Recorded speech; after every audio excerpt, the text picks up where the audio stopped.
I saw this being sold at Disneyland. I mean, geez. You'd have to be a pretty big, pretty ignorant, pretty desperate fanboy to buy what is essentially advertisement.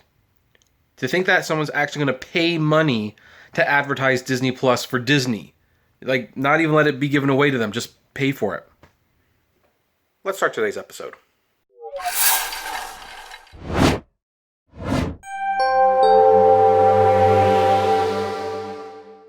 Hey everyone, this is Kevin the Apptrepreneur. Welcome to my channel. If this is your first time here and you happen to really like these videos, please do me a favor. Click that subscribe button and ring that bell notification for, notifications of future videos. We upload on a near daily basis, premieres, live streams, daily videos, vlogs, news, commentary, whatever.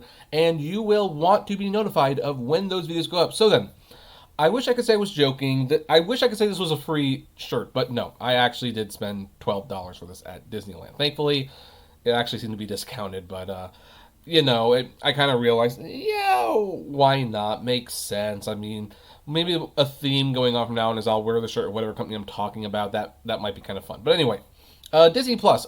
You may have heard me talk a few times about Disney Plus here. I do like Disney Plus. I'm not as won over by The Mandalorian as some people are. I enjoy it. I don't think it's the best Star Wars thing ever, but then I like The Last Jedi a lot, so I'm going to lose some subscribers just by saying that right now. But here's the thing. As much as I like Disney Plus, at least in concept, I've always been just a little concerned about where it's going to go. I don't believe for a second that I never believed for a second Disney was ever going to leave all their stuff on the streaming service to watch whenever you want. I am keeping my discs close to hand because I know Disney will take them away.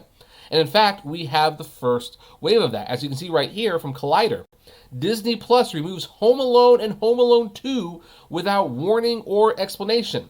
They actually removed quite a few more movies than that, but anyway, let's continue. Disney Plus was sold to customers as the dedicated streaming home for entertainment.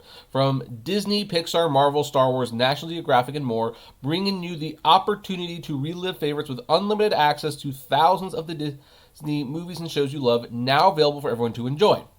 The unlimited part appears to be a bit of a stretch. Despite hosting holiday hits Home Alone and Home Alone 2 during the closing days of 2019 and promoting the titles through their marketing, Disney Plus has now pulled the movies without so much of a heads up. Chris Columbus's Oscar-nominated original and its cash-grabby sequel were, dawned on me, Home Alone 3 and 4 and 5, yes, they did make up to 5.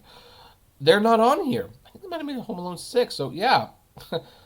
Come on, I want to watch Home Alone 4 again. Anyway, you guessed it, 20th Century Fox Productions, making them Disney properties in this bizarro contemporary time of ours. But while they were good enough to tout during the holidays, they're now gone from the streaming service. Home Alone 3 still remains, which honestly feels more like a slap in the face than anything. I love that. That's pretty clever. I'm sure there's a good explanation for this, likely something to do with the overly complicated licensing rights and windows for releases. Or maybe an intern unchecked the wrong box when working on New Year's Eve. Who knows? Yeah, who knows indeed. You never know with these streaming services. But Disney Plus is supposed to own these titles outright, no? That's probably the case generally, but domestic versus international rights and the scattershot web of streaming rights may have complicated things. The two Home Alone movies were apparently only pulled domestically, along with The Sandlot, Dr. Dolittle, and Pirates of the Caribbean on Stranger Tides. These titles are still available overseas according to what's on Disney Plus. Disney Plus also pulled Never Been Kissed and Disney's Avalon High in December before putting them back again. By the way, one thing that's not mentioned in this report, apparently Garfield 2, A Tale of Two Kitties, has also been pulled from the streaming service. So, Garfield turns 40 years old this year. I guess he can't watch one of his cinematic masterpieces on Disney Plus. And why only one Pirates of the Caribbean that's pulled on Stranger Tides? I guess that's the one installment that is the least important to the overall story. I don't know. What else? Never Been Kissed. I'm kind of surprised Never Been Kissed was on Disney Plus, to be honest. I'm thinking, if that got pulled, I'm thinking it's because it's going to go on Hulu or something. The strange one to me is Dr. Dolittle with Eddie Murphy. because there's a new Dr. Dolittle movie coming out, and you would think that that would make a lot of sense because Disney Plus could advertise, hey, see the semi-original classic with Eddie Murphy on Disney Plus, try to get people to not buy tickets in the theaters. Just, hey, instead of buying like 4 movie tickets to Dolittle with Robert Downey Jr., why don't you just spend buy 1 month of Disney Plus and just watch all the movies? Anyway, let's continue. So, in other words, this remove and restore operation isn't a one-off situation. It's going to be an ongoing practice, and that's understandably frustrating to paying subscribers. The content will come and go, users will freak out, and Disney Plus will either ignore it or just deliver that next sweet hit of nostalgia to appease us. Rinse and repeat. So here's a reminder that purchasing physical media means you own it and can watch it whenever you want. Whatever streaming service you subscribe to only grants you access to content if and when the provider allows it. Subscriber beware. That's the point. And in fact, here's the thing. I want to point out something else here. I actually probably should have pulled this up before I started recording, but, just I wasn't thinking clearly. So let's go to the Disney Plus website. I kind of keep pointing this out to people because a lot of people overlook this, I would say. Oh, darn. And, hold on 1 second, folks.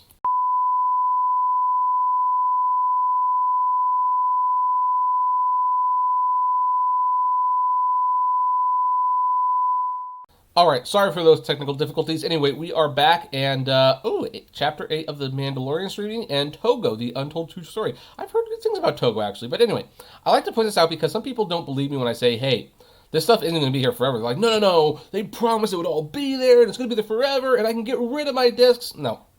Here's what you have to be careful of. Go down a little bit. Out of the vault.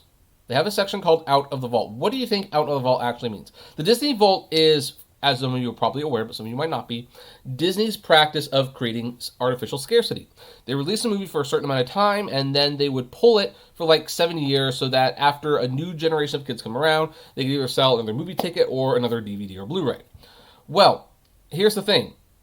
You would think that there would be no more need for that. In fact, I remember headlines saying the Disney Vault is officially open forever, but they never actually said that. They never did.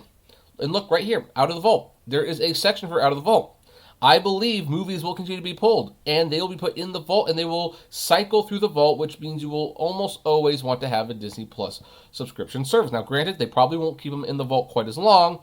I anticipate after the first couple of years, and they've got an established foothold in all this, I anticipate movies will go away for probably 3 to 5 years, each movie. But yeah, they're not all going to be there. They aren't. And then, of course, right now, everything's uncut as far as I'm aware, except for Fantasia. But what's to say when the movies come back, they won't be edited?